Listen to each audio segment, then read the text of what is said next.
તો આ તરફ અમદાવાદમાં પણ પડી રહી છે અંગ દજાડતી ગરમી। તાપમાનનો પારો પહોંચી ગયો છે 44 ડિગ્રીને પાર। પરિણામે લોકોના સ્વાસ્થ્ય પર પડી રહી છે અસર।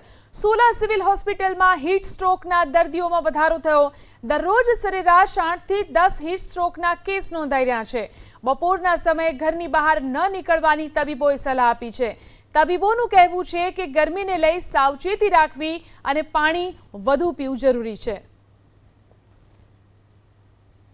सामान्य रीते ओपीडी समय दरमियान 8 થી 10 दर्दीओ आवा कि जे माथुं दुखवुं, लू लागवी, ताव आववो के चक्कर आववा एवा दर्दीओ ओपीडी सारवार लेवा माटे आवता होय छे।